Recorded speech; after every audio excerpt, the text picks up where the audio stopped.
Sa isang makabuluhang pagpapakita ng suportang militar at estratehikong alyansa, ang United States at United Kingdom ay nagtalaga ng pinagsamang puwersa ng 20,000 tropa at 300 battle tanks sa Pilipinas.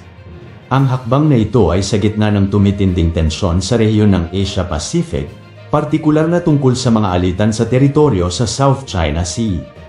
Ang deployment ay bahagi ng isang mas malawak na diskarte upang mapahusay ang mga kakayahan sa pagtatanggol ng Pilipinas, upang matiyak ang katatagan sa isang rehiyon na lalong minarkahan ng geopolitical friction.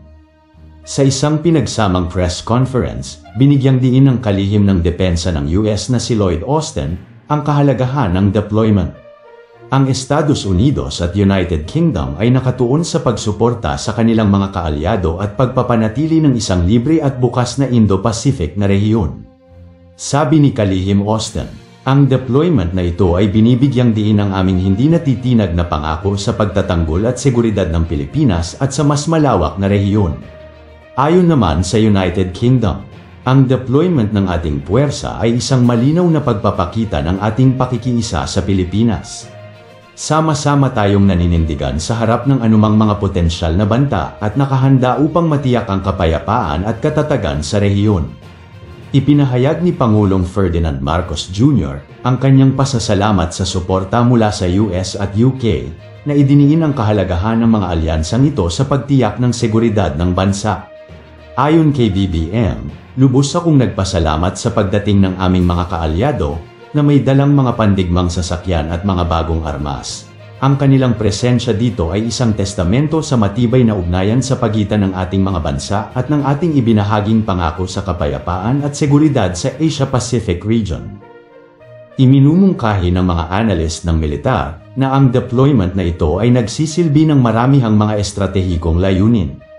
Una, pinahuhusay nito ang depensibong postura ng Pilipinas na nagpapabago sa kakayahan ng mga Filipinong sundalo. Pangalawa, nagpapakita ito ng malinaw na mensahe sa sinumang potensyal na agresor sa rehiyon na ang US at UK ay handang gumawa ng mapagpasyang aksyon upang suportahan ang kanilang mga kaalyado. Kasama rin sa deployment ang mga advanced logistical at medical support units. Ang mga makabagong advanced na kagamitan ay maaaring gumana ng mahusay sa tropikal na kapaligiran ng Pilipinas. Ang pinagsanib ng mga militar na ito ay sumasaklaw sa isang magandang pakikipag-ugnayan ng Estados Unidos at United Kingdom sa Pilipinas. Ang mga ipinadalang mga sundalo ay matitinik at galing na din sa pakikipagbakbakan sa iba pang mga bansa. At sila ay mahusay pagdating sa mga operasyong militar, kabilang ang mga amphibious operations, urban warfare, at disaster response, na sumasalamin sa maraming aspeto ng mga hamon sa rehiyon. Ang deployment ay umani ng iba't ibang reaksyon mula sa mga kalapit na bansa.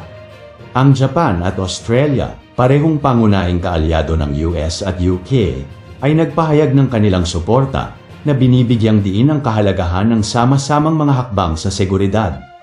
Sa kabilang banda, pinuna ng China ang deployment na ito, na tinawag itong isang hindi mapanghamong provocation na maaaring lalong magpapataas ng tensyon sa rehiyon. Habang ang mundo ay magbabantay ng mabuti sa mga pag-unlad na ito, na kinikilala ang kritikal na kahalagahan ng katatagan at kapayapaan sa West Philippine Sea. Sa isang dramatikong pagliko ng mga pangyayari, inihayag ng United States at United Kingdom na ang kanilang mga puwersang nakatalaga sa Pilipinas ay nasa mataas na alerto, na inihanda para sa isang potensyal na salungatan sa China. Ang pinagsamang puwersa ng 20,000 tropa ay handang tumugon sa anumang agresibong aksyon ng China.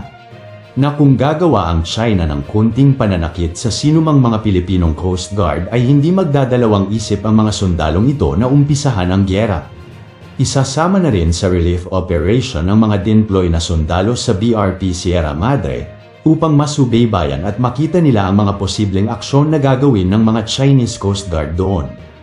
Ayon pa kay Austin, ang Estados Unidos ay hindi tatayo habang ang ating mga kaalyado ay nanganganib. Nakahanda ang ating mga puwersa na ipagtanggol ang Pilipinas at panatilihin ang kapayapaan sa rehiyon. Hinihimok namin ang China na bawasan ang mga aktibidad ng militar nito at makibahagi sa mapayapang dialogo at pag-usapan ang hindi pagsunod sa international na batas. Habang tumitindi ang tensyon sa South China Sea, nilinaw ng Japan at Australia ang kanilang pangako na tulungan ng Pilipinas kung sakaling magkaroon ng gyera na kinasasangkutan ng China. Ang pangakong ito ng suporta ay nagpapatibay sa mga estratehikong alyansa sa rehiyon ng Asia-Pacific at binibigyang diin ang lumalaking alalahanin sa mga mapanindigang aksyon ng China. Ayon sa Japan, matatag ang paninindigan ng Japan sa Pilipinas. Nagbabahagi kami ng pangako sa kapayapaan at katatagan sa rehiyon. Sakaling magsagawa ng agresyon militar ang China, ibibigay natin ang kinakailangang suporta sa ating mga kaalyado na Pilipino upang ipagtanggol ang kanilang soberanya. Nagbigay din ng pahayag ang Australia at sinabi nitong nakahanda ang Australia na panindigan ang Pilipinas. Ang ating seguridad at kaunlaran ay kaakibat ng katatagan ng rehiyon ng Asia-Pacific. Anumang pagkilos ng pananalaki ng China ay sasagutin ng nagkakaisa at determinadong tugon mula sa Australia at sa ating mga kasosyo sa rehiyon. Ang suporta mula sa Japan at Australia ay nagpapatibay sa ating determinasyon. Hindi tayo nag-iisa sa ating pagsisikap na protektahan ang ating soberanya. Kasama ang ating mga kaalyado, nakatuon tayo sa pagpapanatili ng kapayapaan at katatagan sa rehiyon ng Asia-Pacific. Ang mga pangakong ito mula sa Japan at Australia ay nagsisilbing palakasin ang postura ng depensa ng Pilipinas. Nagpapadala rin ito ng malakas na mensahe sa China na ang anumang agresibong aksyon ay sasalubungin ng magkakaugnay at malakas na tugon mula sa maraming bansa. Ang magkasanib na pagsasanay militar at estratehikong pagpaplano na nasimulan na ay nagpapakita ng kabigatan ng alyansang ito. Hindi na muli pang magpapaapi at magpapaharas ang Pilipinas simula ngayon. Lalaban tayo sa anumang hamon na ibibigay ng China. Hindi natin ibibigay sa kanila ang ating sariling karagatan, dahil ito ay para sa atin. Ang suporta mula sa Japan at Australia ay isang makabuluhang pag-unlad sa geopolitical landscape ng Asia-Pacific. Binibigyang diin ito ang kahalagahan ng mga alyansa sa rehiyon sa pagpigil sa pagsalakay at pagpapanatili ng katatagan. Ang hakbang na ito ay nagpapataas din ng galit sa China dahil sa mas marami ang pumanig at kumampi sa Pilipinas na kung magsama-sama ang mga ito ay malabong manalo ang China sa posibleng gyera na sisimulan nila.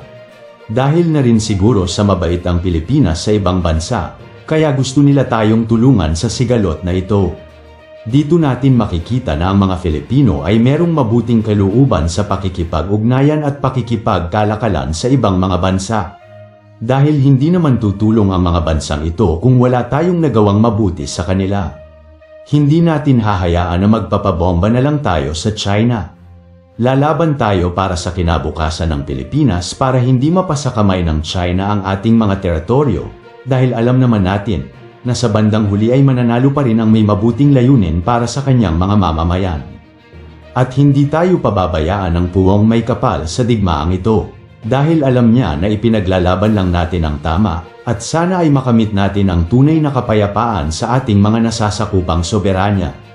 Hanggang dito na lamang po mga idol, maraming salamat po sa inyong lahat at mabuhay po kayo.